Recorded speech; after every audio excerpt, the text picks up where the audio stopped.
Rukmini publication के Bihar police की जो सेट आई है वॉल्यूम 1, इसके हम लोग 3 नंबर सेट के बारे में डिस्कशन कर चुके हैं। चौथा नंबर सेट का डिस्कशन पूरी तरीके से हम प्रारंभ करते हैं। आइए शुरू करते हैं। सबसे पहला क्वेश्चन से शुरुआत करते हैं। सबसे पहला क्वेश्चन है कि निम्नलिखित में से संविधान का वह अनुच्छेद कौन सा जो जम्मू कश्मीर के लिए विशेष राज्य का दर्जा प्रदान किया था। इसको तो वर्तमान में हटा दिया गया। 370 के अंतर्गत ही जम्मू कश्मीर को पूरी तरीके से विशेष राज्य का दर्जा दिया गया था।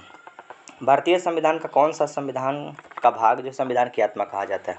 संविधान की आत्मा अगर देखें तो उद्देशिका को कहा जाता है। उद्देशिका का मतलब प्रस्तावना होता है। लेकिन अगर पूछे कि B.R. अम्बेडकर के द्वारा, भीमराव अम्बेडकर के द्वारा संविधान की आत्मा था अनुच्छेद 32 जो संवैधानिक उपचार का अधिकार है। ऑप्शन नंबर डी ये संविधान की आत्मा है अम्बेडकर जी के अनुसार। और ऐसे संविधान की आत्मा पूछे तो उद्देशिका जिसको प्रस्तावना के रूप में याद रखेंगे। प्रस्तावना का प्रस्तुतिकरण 13 दिसंबर 1946 को नेहरू जी के द्वारा किया गया था। प्रस्तावना हम लोग अमेरिका के संविधान से लिए हैं। प्रस्तावना की भाषा हम लोग लिए थे ऑस्ट्रेलिया के संविधान से। प्रस्तावना में संविधान में संशोधन हुआ है 42वां संविधान संशोधन 1976 के अंतर्गत।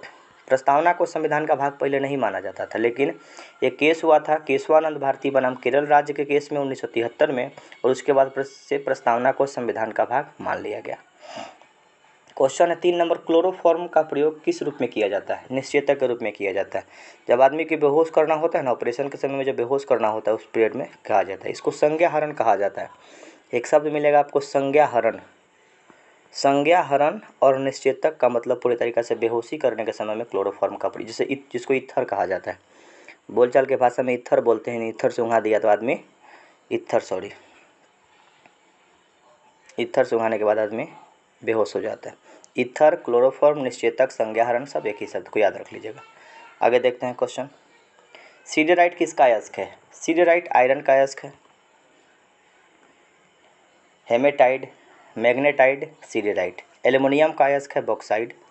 आगे देखते हैं। क्वेश्चन है कि उपभोक्ता जागरण के लिए भारत सरकार ने सबसे प्रचलित नारा जागो ग्राहक जागो जो हमेशा प्रचार भी करते हैं। उपभोक्ता को जगाने के लिए कोई भी चीज़ आप खरीदने जाते हैं तो पूरी तरीके से ISI मार्क दे के खरीदिए। कृषि का प्रोडक्ट खरीदें तो एक मार्क दे के खरीदिए। पर्यावरण के लिए अगर संतुलित चीज़ है तो उसके लिए एक mark, agriculture mark, eco mark, इन सब चीज़ों को ध्यान में रख के खरीदना है। तो जागो ग्राहक जागो प्रचलित नारा है भारत सरकार का, जो कि ग्राहकों को जगाने का काम करता है। क्वेश्चन हम आगे देखते हैं। शब्द कोपाकुल का क्या अर्थ है। कोपाकुल का मतलब क्रोध से बेचैन।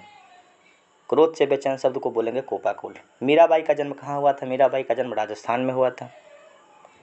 आगे क्वेश्चन देखते हैं। अशोक वाजपेयी का जन्म कहाँ हुआ था। अशोक वाजपेयी का जन्म छत्तीसगढ़ में हुआ था। अवनियों किसकी रचना है। अवनियों अशोक वाजपेयी की रचना है और अशोक वाजपेयी का जन्म छत्तीसगढ़ में हुआ था। शोक किस रस का अस्थायी भाव है। रस अलग अलग प्रकार का है। वीर रस है, करुणा रस है, तो शोक पूरी तरीके से करुण रस के अंतर्गत ही रखा जाता है। कोश शोक किस रस का स्थायी भाव है। करुण रस का स्थायी भाव है। प्रकाश तरंग होती है। प्रकाश तरंग विद्युत चुंबकीय तरंग है। प्रकाश तरंग अनुप्रस्थ तरंग है। इस बात को याद रखिएगा। प्रकाश अनुप्रस्थ तरंग का उदाहरण है और ध्वनि अनुदैर्घ्य तरंग का उदाहरण है। प्रकाश का वेग निर्वात में सबसे अधिक होता है। 3 लाख किलोमीटर प्रति सेकंड प्रकाश का वेग होता है। 3 × 10⁸ मीटर प्रति सेकंड निर्वात में प्रकाश की चाल होती है। पानी में प्रकाश की चाल होती है 2.25 × 10⁸ मीटर प्रति सेकंड। कांच में प्रकाश का चाल होता है 2 × 10⁸ मीटर प्रति सेकंड। ध्वनि अनुदैर्घ्य तरंग का उदाहरण है और प्रकाश विद्युत चुंबकीय तरंग है, अनुप्रस्थ तरंग का उदाहरण है। आगे देखते हैं क्वेश्चन है 22 नंबर क्वेश्चन देखते हैं। समतल दर्पण द्वारा बने प्रतिबिंब के संबंध में कौन सा कथन गलत है। समतल दर्पण साइज का होता है, बिल्कुल काल्पनिक होता है, वास्तविक होता है। समतल दर्पण में वास्तविक प्रतिबिंब नहीं होता है, ये पूरी तरीके से गलत है। एक तरंग की आवृत्ति और आवर्तकाल का गुणनफल, एक तरंग की आवृत्ति और आवर्तकाल का गुणनफल 1 होता है। आवृत्ति और आवर्तकाल का गुणनफल जो पूरी तरीके से मल्टीप्लिकेशन 1 होता है। आवृत्ति का मात्रक हर्ट्ज होता है। ध्वनि का वेग और परम ताप में क्या संबंध है। ध्वनि के वेग और परम ताप में v is directly proportional to समानुपाती √t। v समानुपाती √t के ध्वनि और वेग के अंतर्गत ये पूरी तरीके से समानता है। क्वेश्चन है घर्षण गुणांक का मान सदा रहता है। घर्षण गुणांक का मान हमेशा म्यू से कम होता है, 1 से ही कम होता है। घर्षण गुणांक को म्यू से सूचित किया जाता है और घर्षण गुणांक का मान 1 से कम होता है। आरक्षित बल का उदाहरण है। घर्षण बल और श्यान बल ये दोनों असंरक्षित बल का उदाहरण है। असंरक्षित बल का उदाहरण कौन? घर्षण बल और श्यान बल ये दोनों असंरक्षित बल का उदाहरण है। आगे देखिए क्वेश्चन है जब पिंड वृत्ताकार मार्ग पर स्थिर कोणीय वेग से गतिमान है तब कोणीय त्वरण का मान क्या होता है? तो 0 होता है।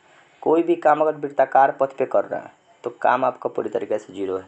कोई क्वेश्चन पूछता है कि कोई कूली है, कूली अपने माथा पे सामान लेकर खड़ा है, तो खड़ा है तो कोई काम ही नहीं कर रहा है, 90 डिग्री का कोण बन जा रहा है, 90 डिग्री का कोण बनाने पे पूरी तरीके से 0 हो जाता है। तो वृत्ताकार मार्ग पे अगर आप चल रहे हैं तो आपका त्वरण पूरी तरीके से 0 हो जाता है।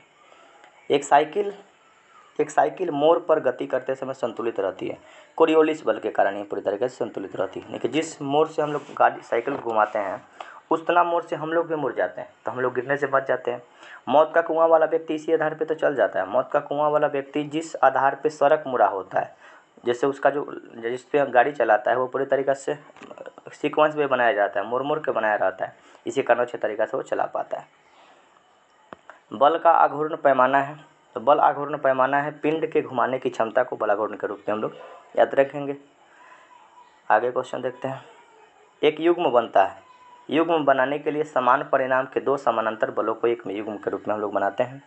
एक युग्म बना होता है समान परिणाम के 2 भिन्न समानांतर बलों को एक युग्म के रूप में याद रखा जाता है। क्वेश्चन है कि एक देश के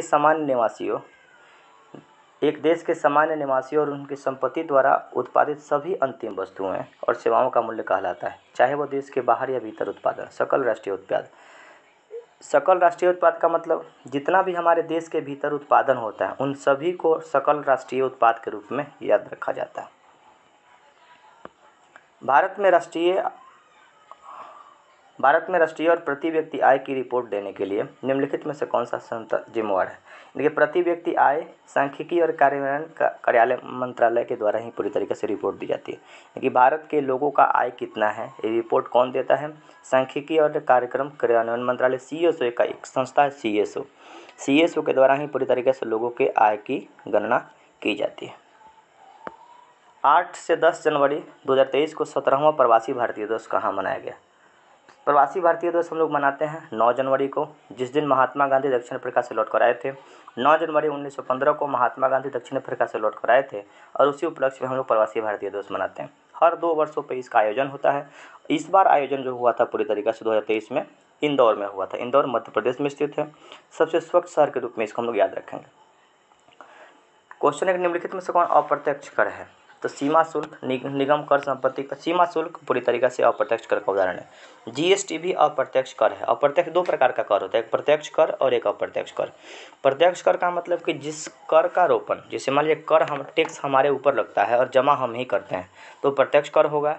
और टैक्स हम पे लगा, जमा कोई दूसरा कोई खरीद कर दिया। जैसे कोई भी कंपनी मोबाइल बनाता है या कोई भी सामान बनाता है तो उस सामान का टैक्स कंपनी को सरकार को कंपनी भर देता है, लेकिन टैक्स लेता किससे है? तो हमसे लेता है। तो अगर इनडायरेक्ट रूप से टैक्स हम दे रहे हैं उसको अप्रत्यक्ष कर के रूप में याद रखेंगे।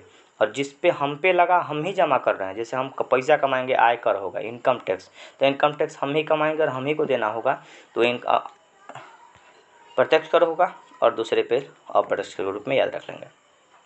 बैंकों को अपनी तरल परिसंपत्ति और कुल जमा के बीच एक निश्चित अनुपात बनाए रखना पड़ता है, उसको SLR कहा जाता है। SLR का मतलब संविधिक तरल निधि अनुपात, यानी बैंकों को अपनी तरल परिसंपत्ति और कुल जमा के बीच में, बैंक के पास आपको जमा पैसा करते हैं तो जमा करने के बाद कुछ पैसा को स्टोर करके रखता है, कुछ CRR के रूप में रखता है, कैश रिजर्व रेशियो के रूप में रखता है, कुछ अनुपात में रखता है कि हाँ इतना पैसा आपको देना है, मार्केट में लगाना है और इतना पैसा हमको पूरी तरीके से स्टोर करके रखना है ताकि भविष्य में कभी बैंक दिवालिया हो तो उसका हम लोग उपयोग कर सके। मुद्रास्फीति कम करने के लिए निम्नलिखित में से किन उपायों को नहीं किया जा सकता है? मुद्रास्फीति का शाब्दिक अर्थ होता है पैसा का वैल्यू गिर जाना। स्फीति का मतलब गिरना होता है, यानी कि मुद्रा का वैल्यू जब गिर जाता है, जब महंगाई बढ़ता है तब मुद्रास्फीति होता है। याद रखिएगा कि जब महंगाई बढ़ता है तब मुद्रास्फीति होता है। 2 प्रकार का रेट हम लोग यहाँ पे चारों ऑप्शन के बारे में पढ़ते हैं। एक होता है रेपो रेट, एक होता है रिवर्स रेपो रेट। क्या होता है कि मान लीजिए कि RBI है यहाँ पे है और यहाँ पे SBI है। 2 गो शब्द होगा, एक होगा रेपो रेट, एक होगा रिवर्स रेपो रेट। यानी एक को कहा जाता है RR और एक को कहा जाता है RRR। जब कभी क्या होता है ना कि एसबीआई को पैसा का ज़रूरत होता है, आरबीआई से लेता है, उसको रेपो रेट कहा जाता है। यानी एसबीआई को पैसा का ज़रूरत होगा, आरबीआई से पैसा लेगा तो रेपो रेट पे लेगा। लेकिन जब कभी आरबीआई को पैसा का ज़रूरत होगा तो वो एसबीआई से पैसा लेगा, वो रिवर्स रेपो रेट से लेता है। जब कभी एसबीआई को पैसा का ज़रूरत होगा, जिस रेट पे आरबीआई एसबीआई को पैसा देगा उसको रेपो रेट कहा जाता है। फिर कभी क्या होता है कि आरबीआई को पैसा का ज़रूरत होता है या आरबीआई एसबीआई से पैसा लेने जाता है तो उसको रिवर्स रेपो रेट पे पैसा लिया जाता है। तो मुद्रास्फीति को कम करने के लिए हम लोग रेपो रेट के दर में वृद्धि कर देते हैं। जब रिवर्स रेपो रेट के दर में वृद्धि करेंगे तो मुद्रास्फीति कम नहीं होगी। ये पूरी तरीक़े से गलत अवधारणा है। ऑप्शन नहीं पूछ रहा है, यहाँ पे ध्यान देखिए कि नहीं पूछ रहा है। ठीक है, इस क्वेश्चन को थोड़ा सा एक बार बढ़िया से देखिएगा। 8 मूल उद्योग के सूचकांक में इंडेक्स ऑफ 8 कोर इंडस्ट्री में निम्नलिखित में से कौन सर्वाधिक महत्व रखता है? बिजली का उद्योग सर्वाधिक भारत में महत्व रखता है। कोर उद्योग का मतलब कि जिससे कि पूरी तरीक़े से संचालन होता होगा, कोर के रूप में याद रख लेंगे। तो विद्युत उद्योग सबसे महत्वपूर्ण रूप से काम कर रहा है। माउंटबेटन योजना क्या था? तो माउंटबेटन योजना भारत विभाजन की मांग को स्वीकार करना था, नहीं कि भारत का विभाजन करना था, पाकिस्तान और भारत का बंटवारा करने से संबंधित है। किस आंदोलन को लोकप्रिय बनाने के लिए बच्चों में बानरों सेना और लड़कियों के लिए मंजरी सेना शुरू किया गया? तो बहुत बढ़िया क्वेश्चन है। सविनय अवज्ञा आंदोलन के समय में क्या हुआ कि लड़कों के लिए बानर सेना और लड़की के लिए मंजरी सेना का गठन किया गया। सविनय अवज्ञा आंदोलन जो महात्मा गांधी के द्वारा किया गया था। दक्षिण पूर्व एशिया में विश्व की आधी से अधिक जनसंख्या क्यों मिलती है? दक्षिण पूर्व एशिया का मतलब कि भारत वाले क्षेत्र में, भारत के निजी वाले क्षेत्र में सर्वाधिक लोग होने का मेन कारण क्या है? तो यहाँ के मैदान उपजाऊ और जलोढ़ मिट्टी से बने हैं। यानी कि पूरी तरीके से मिट्टी समतल है, समतल मिट्टी है तो लोग ज़्यादा निवास करेगा, खेती बाड़ी करके अपना जीवन यापन कर सकता है। तो दक्षिण पूर्व एशिया में विश्व की आधी आबादी क्यों निवास करती है? निवास करने का मेन कारण तो यहाँ की मिट्टी उपजाऊ है। कौन सी मिट्टी है? तो जलोढ़ मिट्टी है। जलोढ़ मिट्टी कहाँ से आई? तो नदी के द्वारा बहा कर लाई गई मिट्टी को जलोढ़ मिट्टी कहा जाता है। जलोढ़ मिट्टी 2 प्रकार का होता है, नवीन जलोढ़ मिट्टी और पुरानी जलोढ़ मिट्टी। नवीन जलोढ़ मिट्टी को खादर कहा जाता है, पुरानी जलोढ़ मिट्टी को बांगर कहा जाता है। ज्वारीय वन का सर्वप्रमुख वृक्ष कौन है? ज्वारीय वन सर्वाधिक अभी वर्तमान में कहाँ पे? ज्वारीय वन को मैंग्रोव वन के रूप में याद रख लेंगे। तो ज्वारीय वन पश्चिम बंगाल में सुंदरी नामक वृक्ष के रूप में याद रखेंगे। कहाँ पे? सुंदरबन डेल्टा में मिलता है।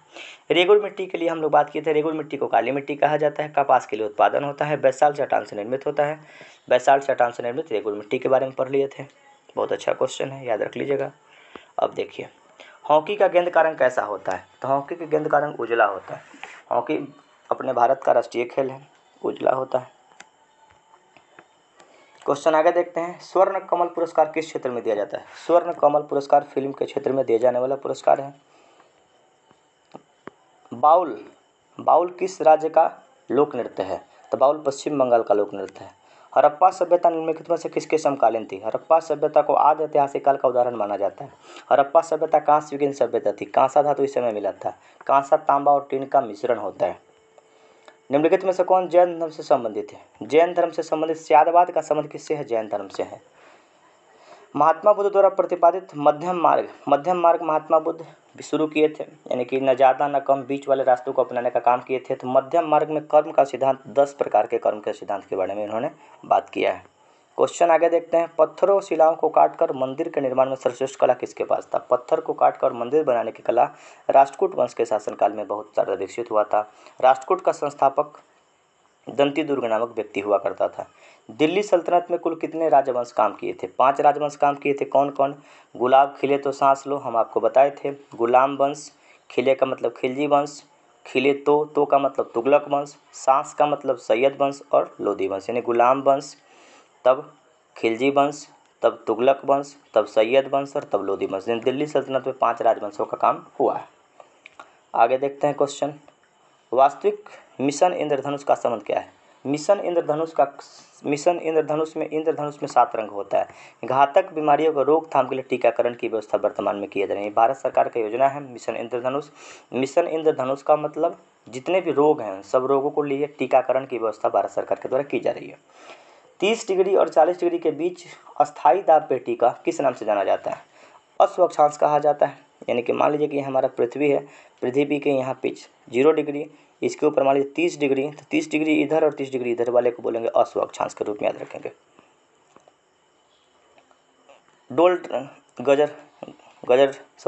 गजरता चालीसा 40 डिग्री पे होता है, याद रखिएगा। प्रचंड पचासा 50 डिग्री पे होता है और चीखता साठा 60 डिग्री पे होता है।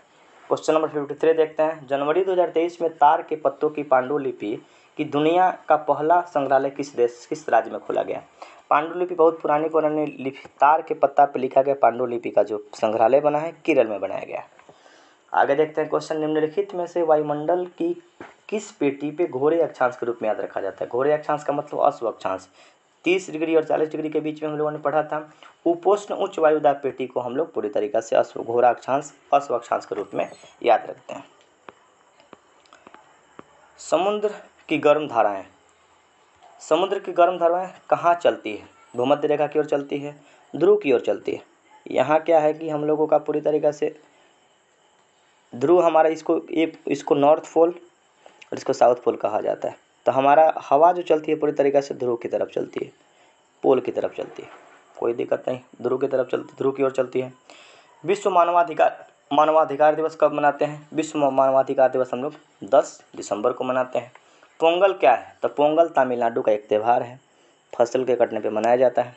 ओणम एक पर्व मनाया जाता है, ओणम मनाया जाता है केरल में और पोंगल मनाया जाता है तमिलनाडु में। फसलों का त्यौहार है, तमिलनाडु में मनता है। सूर्य की सबसे तिरछी किरण कहाँ पड़ती है? सूर्य की सबसे तिरछी किरण ध्रुव पर पड़ती है, पोल पे पड़ती है। फिर से देख लीजिए, यहाँ पे पोल, नॉर्थ पोल, साउथ पोल, सूरज स्थिर है। सूरज का तिरछा किरण कहाँ पड़ेगा? पोल पे ही पड़ेगा, ध्रुव पर पड़ेगा। उत्तर भारत में चक्रवातीय वर्षा किस मौसम में होती है? उत्तर भारत में चक्रवातीय वर्षा जाड़े के मौसम में होती है। जाड़े के मौसम में वर्षा कहाँ पे होती है? यहाँ थोड़ा सा ध्यान लीजिएगा। अगर जाड़े के वर्षा में जो तमिलनाडु में वर्षा होती है वो किसके कारण होती है? दक्षिण पश्चिम मानसून की जब शुरुआत होती है केरल से, यहाँ से दक्षिण पश्चिम मानसून की शुरुआत कहाँ से? केरल से होती है। और लौटते हुए मानसून को उत्तर पूर्वी मानसून कहा जाता है। लौटते हुए मानसून से सर्वाधिक वर्षा तमिलनाडु के तट पे होती है, लेकिन लौटते हुए मानसून से वर्षा कहाँ पे होती है? तो तमिलनाडु में होती है। और सर्वाधिक वर्षा भारत में दक्षिण पश्चिम मानसून से होती है। दक्षिण पश्चिम मानसून कहाँ पे है? दक्षिण पश्चिम मानसून की शुरुआत कहाँ से होती है? केरल से होती है, 1 जून को होती है। अंतर्राष्ट्रीय महिला दिवस 8 मार्च को मनाया जाता है। महिला दिवस का पूरी तरीके से थीम, संप्रभुता का मूल शब्द क्या होता है? संप्रभुता का मतलब सर्वोच्च सत्ता होता है। सर्वोच्च सत्ता को इंग्लिश में बोलते हैं सुपरएनस कहा जाता है। संप्रभुता का शाब्दिक अर्थ सुपरएनस, सुपरएनस का मतलब सर्वोच्च सत्ता के रूप में हम लोग याद रखेंगे। क्वेश्चन आगे देखते हैं। एक सामान्य शुष्क सेल में विद्युत अपघटन होता है। शुष्क सेल के लिए हम लोग अमोनियम को, शुष्क सेल का मतलब निप्पो बैटरी, एवरेडी बैटरी जो टर्च में लगाते थे, पेंसिल बैटरी लगाते हैं। तो शुष्क सेल में हम लोग बात किए थे कि शुष्क सेल का जो जस्ता होता है, जस्ता का एक प्लेट होता है जो माइनस होता है और एक कार्बन का छड़ लगाए थे, वो पूरी तरीके से पॉजिटिव होता है। तो प्लस वाले को एनोड कहा जाता है और माइनस वाले को कैथोड कहा जाता है। उसमें जो मटेरियल डाला होता है उसको अमोनियम क्लोराइड कहा जाता है। प्लास्टर ऑफ पेरिस का सूत्र क्या होता है? प्लास्टर ऑफ पेरिस का सूत्र CaSO4 हाफ H2O और 2CaSO4 H2O। Option number B और सी दोनों हो जाएगा। वायु एक गैसों का मिश्रण होता है, बिल्कुल मिश्रण है, इसमें कोई दिक्कत नहीं। विरंजक चूर्ण के लिए कौन सा कथन असत्य है? विरंजक चूर्ण के लिए असत्य कथन सुनिए। विरंजक चूर्ण जल से अधिक विलय होता है, हल्के पीले रंग का चूर्ण होता है, ऑक्सीकरण, और पीले रंग का नहीं होता। ऑप्शन नंबर बी इसका गलत हो जाएगा। आंसू गैस, तो आंसू गैस को कहा जाता है, आंसू गैस के रूप में हम इसको याद रखेंगे।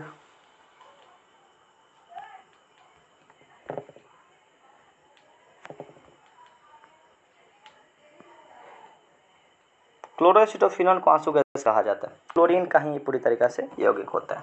प्राकृतिक रबर किसका बहुलक होता है? प्राकृतिक रबर आइसोप्रेन का बहुलक होता है।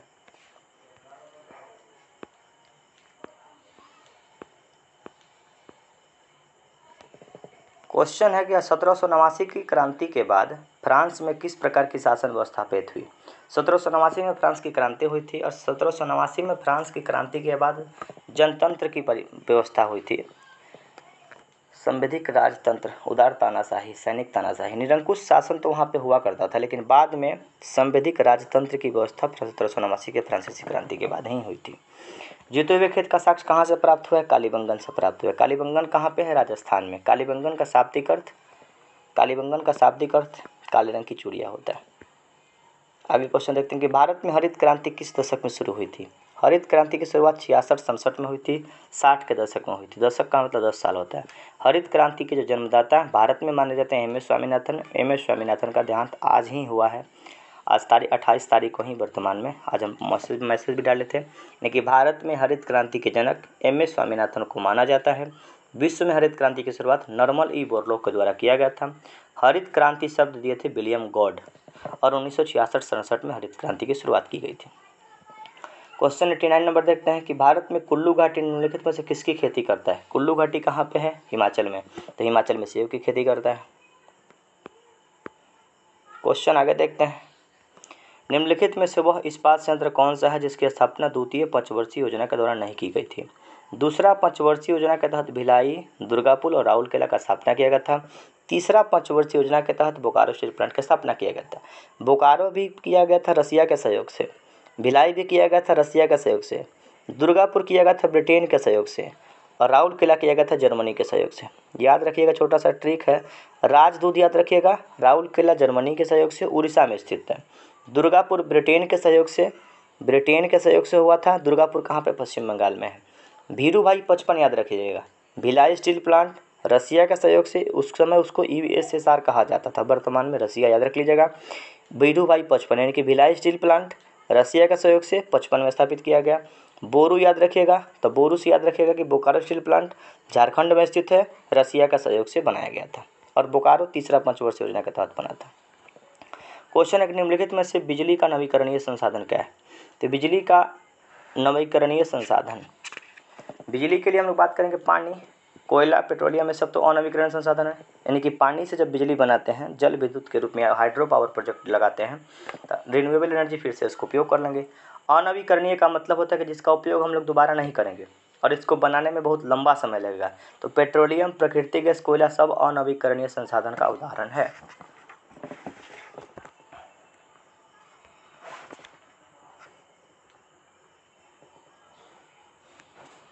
ब्रोमीन एक प्रकार का लाल द्रव है।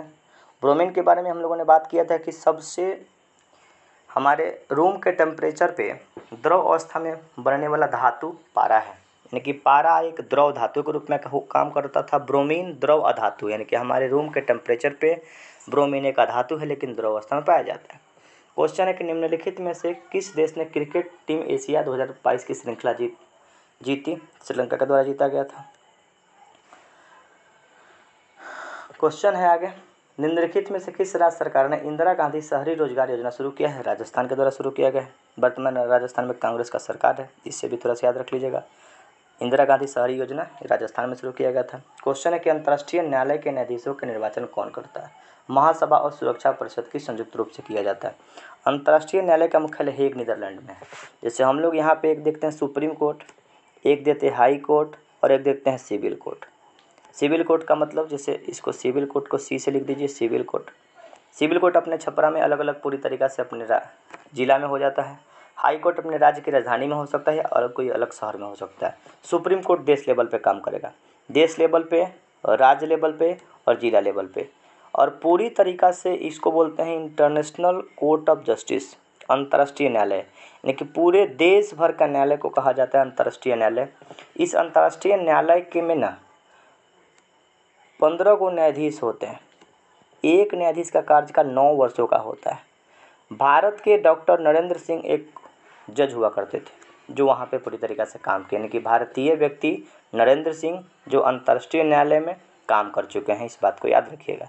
अंतर्राष्ट्रीय न्यायालय में 15 न्यायाधीश होते हैं, इनका कार्यकाल 9 वर्षों का होता है। पूरे वर्ल्ड लेवल पे अंतर्राष्ट्रीय न्यायालय का मुख्यालय कहाँ पे? हेग नीदरलैंड की राजधानी है, वहीं पे स्थित। इस वीडियो में इतना ही। अगली वीडियो में पूरी तरीके से हम सेट नंबर आगे के बारे में चर्चा करेंगे। धन्यवाद, फिर मिलेंगे अगली वीडियो में।